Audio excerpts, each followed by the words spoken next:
Bonjour et bienvenue à ce tout premier épisode du podcast Passage, un podcast scientifique enregistré à bord de l'unique brise-glace de recherche canadien, le NGCC Amundsen, pendant son expédition scientifique 2024. Avez-vous déjà entendu parler de l'Amundsen? Si vous êtes de la ville de Québec, vous l'avez sûrement déjà aperçu à quai près du Petit Champlain. L'Amundsen est le brise-glace de recherche canadien sur lequel embarquent plus de 150 scientifiques pendant les 4 mois d'été, généralement de juin à octobre. C'est un navire qui appartient à la garde côtière canadienne, mais qui est entièrement dédié à la science durant cette période à chaque année. Cet épisode a été enregistré en juin dernier, alors que nous étions dans la période de la mobilisation scientifique. Elle dure généralement 2 semaines et permet aux scientifiques, à nos équipes techniques ainsi qu'aux membres de la garde côtière d'embarquer tout le matériel nécessaire à bord de l'Amundsen pour son périple de 4 mois en mer. Bonne écoute!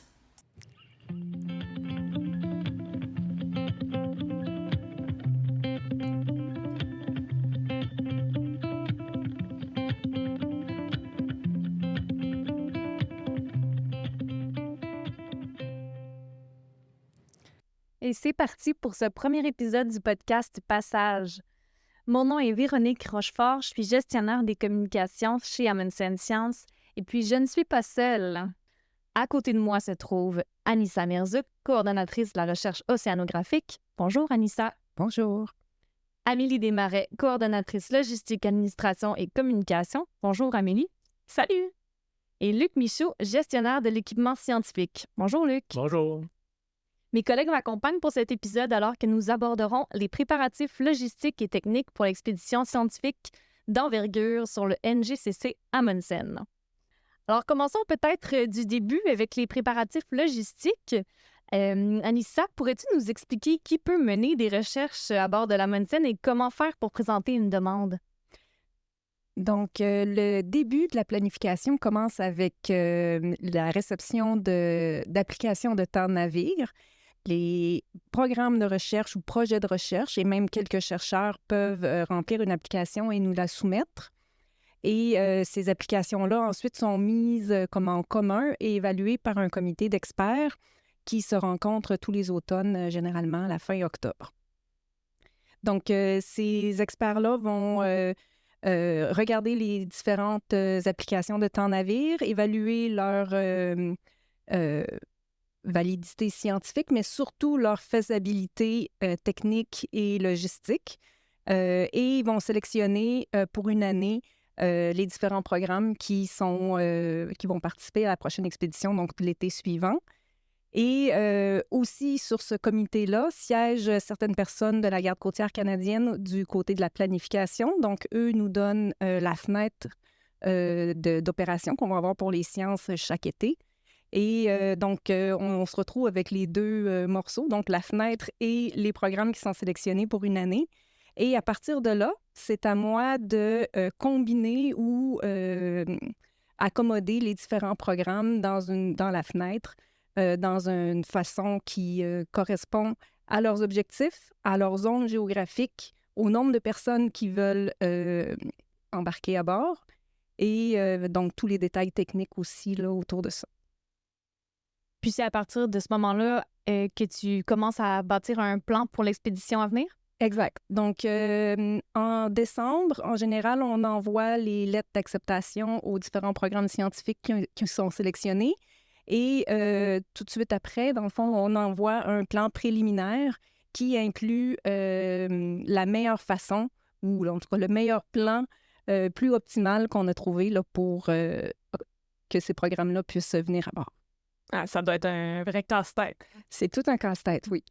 Parce qu'il y a un aspect financier aussi à ça, là. Donc, il faut que les programmes arrivent avec un certain montant d'argent qui correspond à ce que coûte le navire, incluant les équipages, nous, notre équipe Amundsen Science, et le temps, le carburant et tout ça. Donc, Puis j'imagine que tu as de l'aide pour faire tout ça, là. Et je pense qu'il y a Amélie. Toi, de ton côté, tu collabores avec Anissa pour ça aussi? tout à fait, on est une petite équipe là, côté coordination et logistique. Puis bien sûr, avec Alexandre là, aux finances, puis plus administratif, là, on bâtit le plan ensemble, là, basé sur ce que le comité d'experts a choisi. Ouais, puis tu sais, la partie vraiment planification, là, le plan d'expédition en tant que tel, là, c'est vraiment Anissa qui s'en occupe. Mais moi, de mon côté, souvent, je fais le suivi plus, par exemple, pour des permis de recherche. Parce que pour tout ce qu'on fait en Arctique, on a besoin de permis de recherche. Si tu veux faire de la pêche, tu as besoin d'un permis de pêche scientifique. Puis là, ça varie aussi en fonction de la région où tu es situé. Donc, ça aussi, il faut y penser, là, puis ça demande beaucoup de temps. Et puis, tu sais, on manque pas de travail, là. Il y a toujours un lien à faire avec une équipe scientifique pour savoir qu'est-ce qu'ils veulent amener, combien de personnes ils vont être. Fait que on manque pas de travail côté logistique, ça, c'est sûr. Puis, si on regarde, disons, dans l'année, là, j'imagine que vous êtes tous occupés au courant de l'année, mais est-ce qu'il y a des périodes dans un an où vous êtes plus occupés que d'autres, puis pourquoi? C'est certain, nous, la période d'hiver, c'est la période de maintenance. C'est comme un repos entre deux saisons, qui est très court quand même, parce que la maintenance, c'est quand même, on a un parc technologique qui est quand même assez volumineux, là. Donc, ça demande énormément de maintenance. Il y a beaucoup de sondes, par exemple, pour envoyer en calibration à l'extérieur du pays. En tout cas, j'ai une équipe de techniciens formidables qui s'occupe de tout ça. Puis, puis lorsque arrive le mois de février-mars, c'est là que vraiment, là, on commence à sentir que la température augmente, je dirais. Là, on a beaucoup de travail qui s'en vient, surtout que là, on prend connaissance des projets aussi, là, plus rendu au mois de février-mars, on a plus connaissance des projets, donc on s'active en fonction de la prochaine saison, puis il faut accélérer le pas. Là. Pour certains projets, là, c'est vraiment une saison, là, le printemps, fin de l'hiver, printemps, c'est là que ça commence à bouger beaucoup plus dans notre cas, là, au niveau technique. Là. J'imagine que tu as des demandes spéciales qui rentrent aussi, hein? Oui, des demandes spéciales. Parfois, ça vient d'Anissa. Mais oui, c'est ça. Par moment, les chercheurs peuvent venir nous voir directement parce que, bon, ils ont une idée en tête. Puis, ben là, on leur dit, ben, OK, moi, je trouve ça intéressant, c'est peut-être faisable, mais allez voir Anissa ou Alex, parlez-en. Là. On ne peut pas s'engager de notre part à dire oui, c'est un projet sans que toute l'équipe soit au courant, là, la logistique, etc. Fait que oui, il y a des projets qui demandent beaucoup plus que d'autres.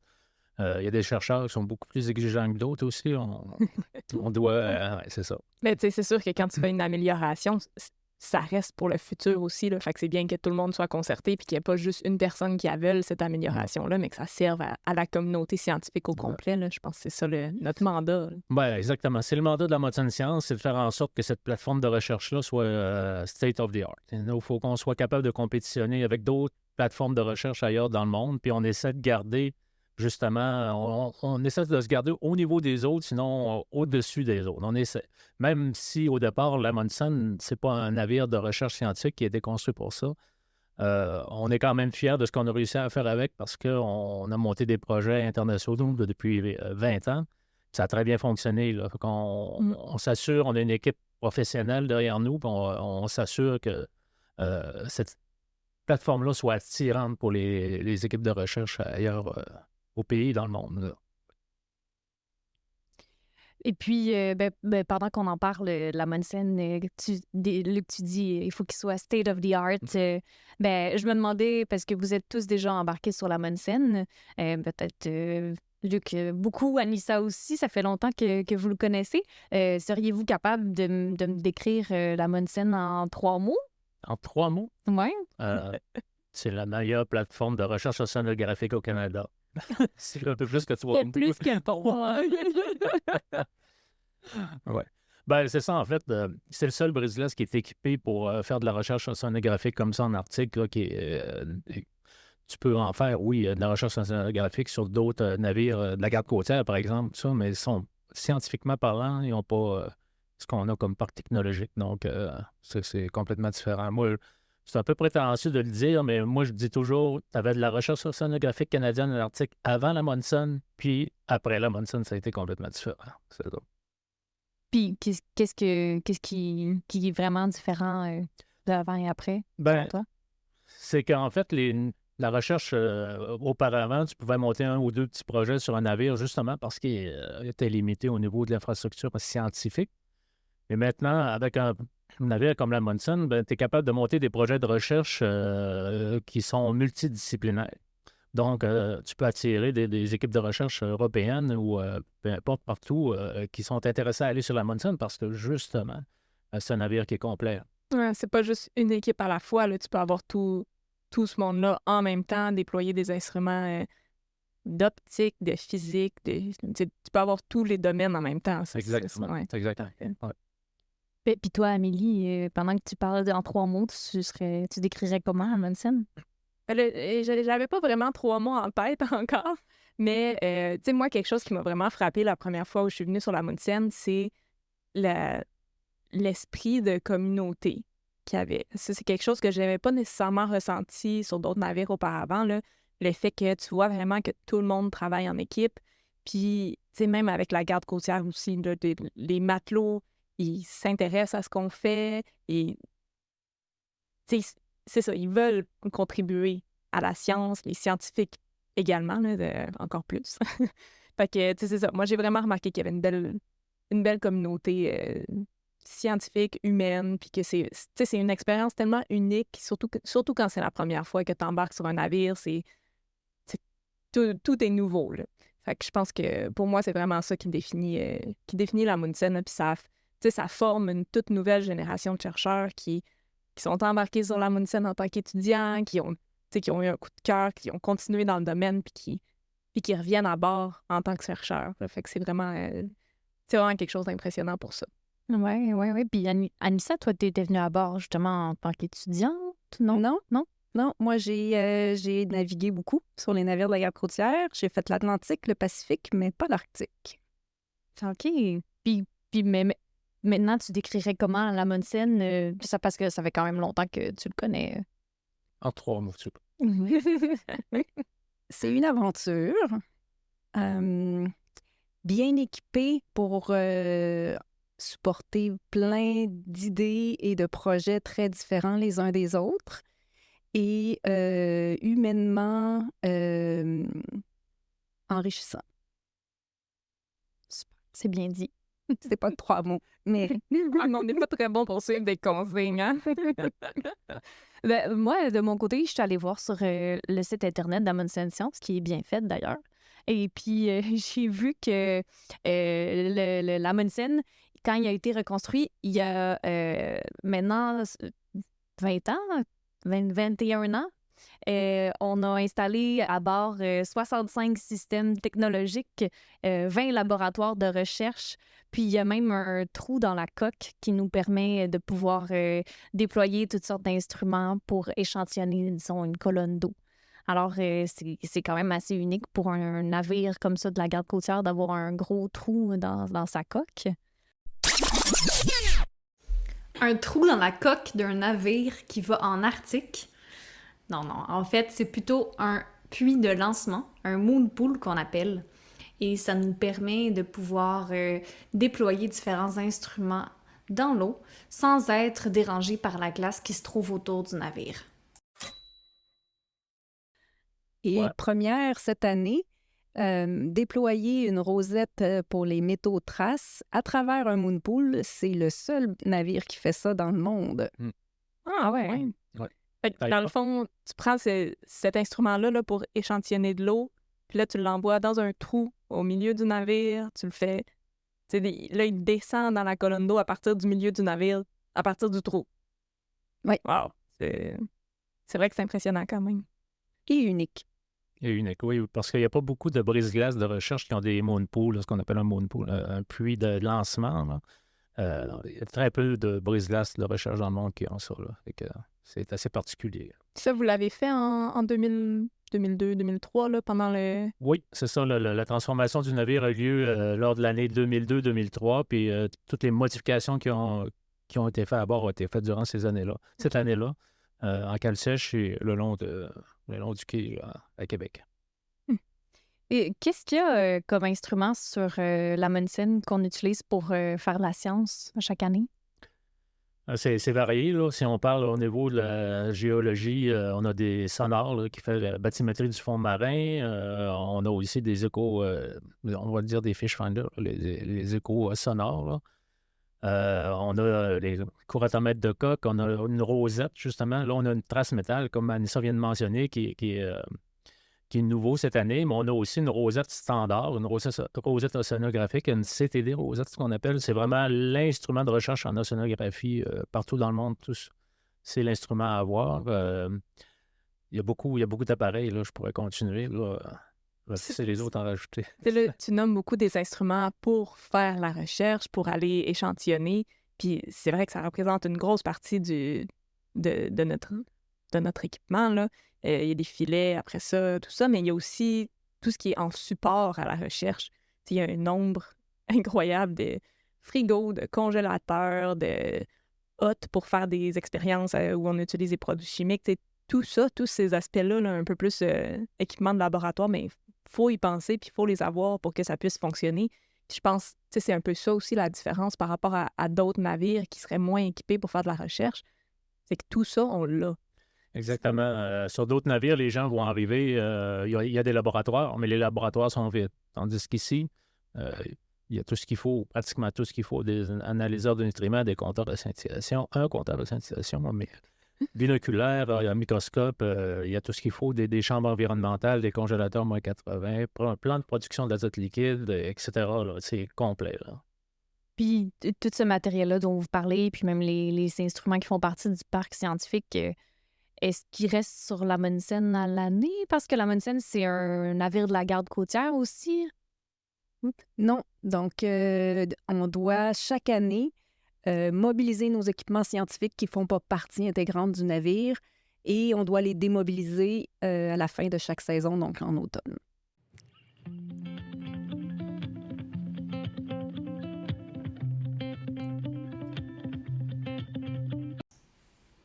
Ah, la fameuse mobilisation scientifique.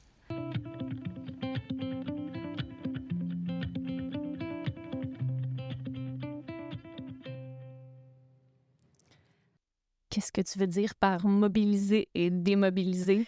Donc, mobiliser les équipements scientifiques, c'est pendant une période de 2 semaines, généralement en juin, tous nos équipements, nous, de Amundsen Science et toutes les équipes scientifiques de partout au Canada et à l'international envoient ou apportent leur matériel et leurs équipements à la base de la garde côtière canadienne à Québec et on embarque tout ça. Ça représente au-dessus de 100 tonnes de matériel scientifique. On embarque ça sur l'Amundsen pour que tous les legs, dans le fond, toutes les périodes et les programmes puissent avoir leurs équipements puis pour toute la saison, donc 4 à 5 mois.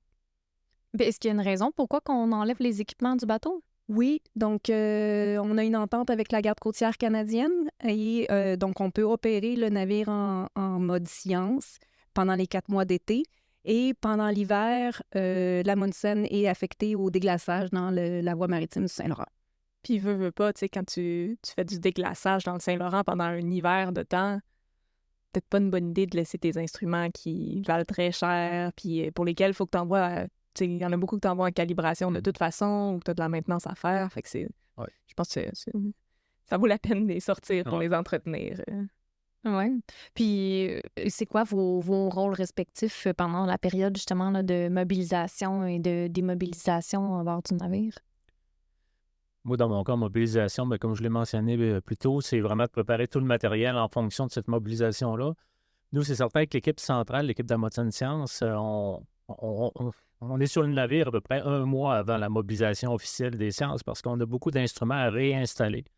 Puis quand on parlait des projets spéciaux, parfois, il faut impliquer, comme je disais, des ingénieurs, ça implique beaucoup plus de travail. Donc, il faut avoir le temps de le faire. Des fois, il faut faire des appels d'offres aussi là, pour avoir les soumissions en bonne et due forme, donner les contrats. Donc, c'est des projets qui peuvent être très longs à mettre sur pied, parfois 2, 3, 4 mois à mettre sur pied. Donc, il faut se prendre d'avance pour ces projets-là. Donc, on peut, si le navire est à Québec assez tôt, ça nous permet justement, là, ça nous aide à préparer ces projets-là puis, avant que la mobilisation scientifique commence, là, proprement parler. Ouais.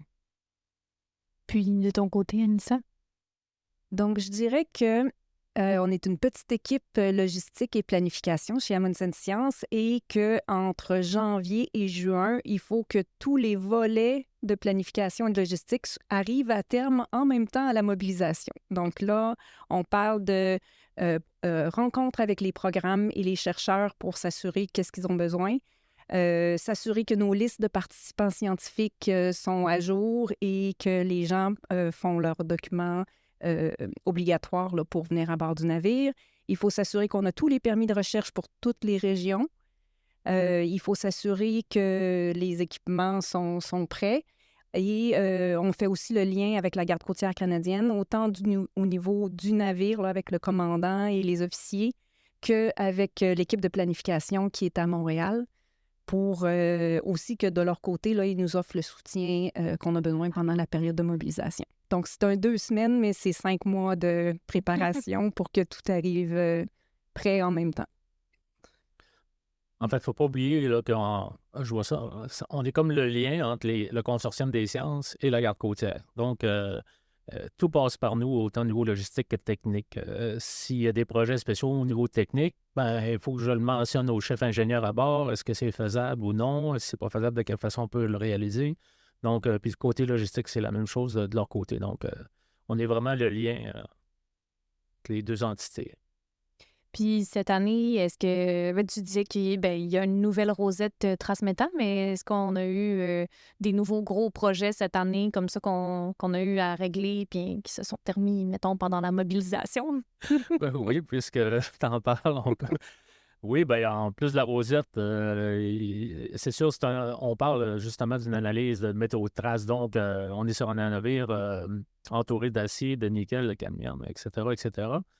Donc, ces gens-là font des analyses de métaux à de très, très faibles concentrations. Donc, ça leur prend un environnement de travail particulier, aseptisé pratiquement de toute trace de métal. Donc, on a fait construire une salle blanche, ce qu'on appelle une salle blanche, en anglais un clean lab, pour permettre ce type d'analyse-là à bord.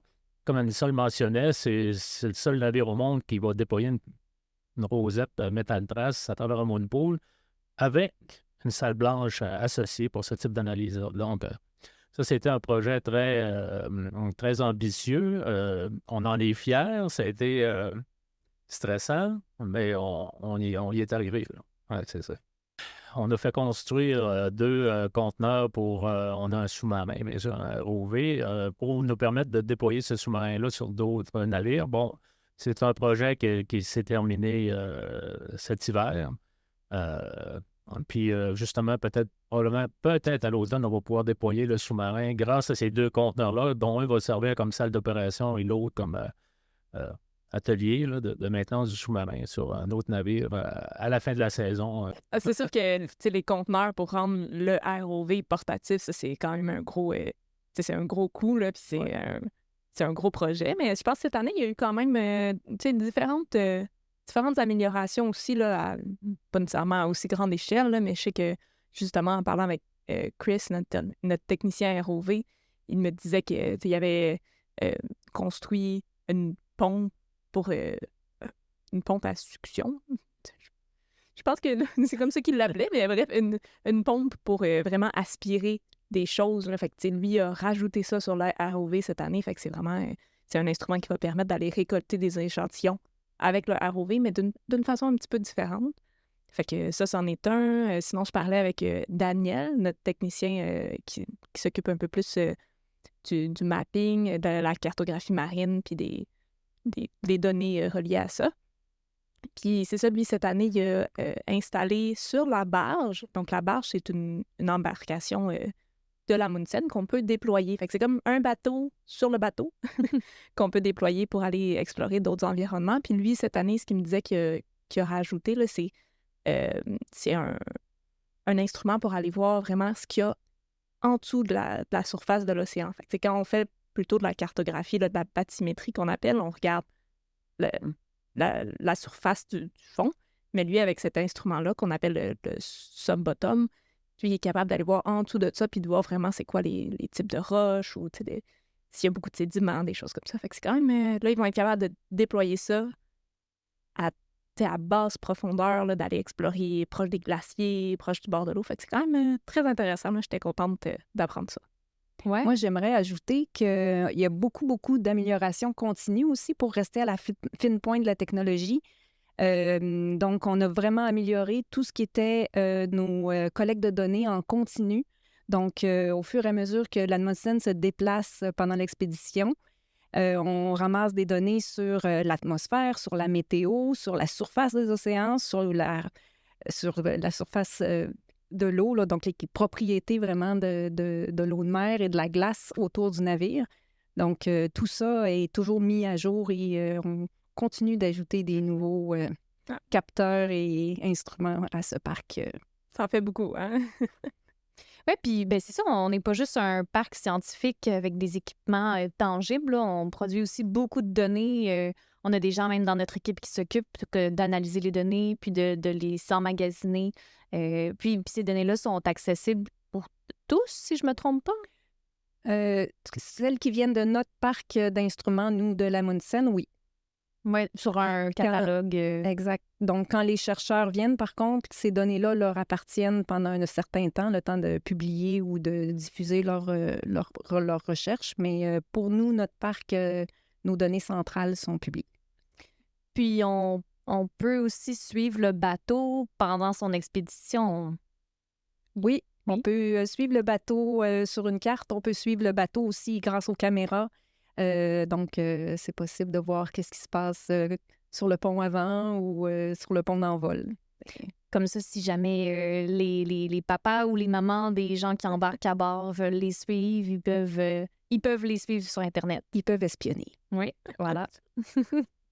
Puis, avant de terminer cette belle discussion, je me demandais si on pouvait pas peut-être faire un petit résumé de ce qui nous attend, parce que là, on est justement dans la mobilisation. En fait, on est en train de tester nos équipements, mais on a un gros plan de 4 mois qui nous attend. C'est quoi les faits saillants des 4 prochains mois devant nous? Ben, les 4 prochains mois, je vais parler plus à court terme. Là, on va revenir de nos essais en mer. On a du travail à terminer. On a 3 jours pour le faire avant le départ du navire pour le Grand Nord. Les premières expéditions, bon, les plongées de sous-marins, c'est très intense aussi. On a des équipements à récupérer qu'on a déployés l'an passé. On appelle ça des observatoires. Là. C'est des lignes de mouillage, des lignes d'instruments qu'on mouille et qu'on récupère l'année suivante. Il y a une équipe internationale qui va monter à bord aussi. Donc, sur d'autres, on a 4 croisières, on a ce qu'on appelle des legs à faire. Donc, c'est des plans qui sont préparés par ANISA. Donc, c'est des cédules qu'on connaît. Il y a des plans de mission qui sont faits pour chacun des legs. Mais il y a toujours des imprévus. Donc, il faut se tenir prêt pour ces imprévus-là. Oui. Puis, est-ce que certains d'entre vous embarquent cette année sur le bateau? Oui. Ah, je pense que je suis la seule à embarquer. Hey, c'est incroyable. Luc, il embarque très souvent d'habitude. Fait que c'est drôle qu'il ne vienne pas cette année. Puis Anissa aussi, c'est une grande habituée. Mais oui, moi, j'embarque pour la 2e portion du leg 2. Donc, on va avoir une petite séparation dans cette portion d'expédition-là. Parce qu'il y avait, tu sais, il y a plusieurs programmes scientifiques qui voulaient du temps de navire. Puis là, la façon que l'horaire a été fait, là, c'était plus simple de rajouter un petit changement d'équipage juste pour l'équipage scientifique.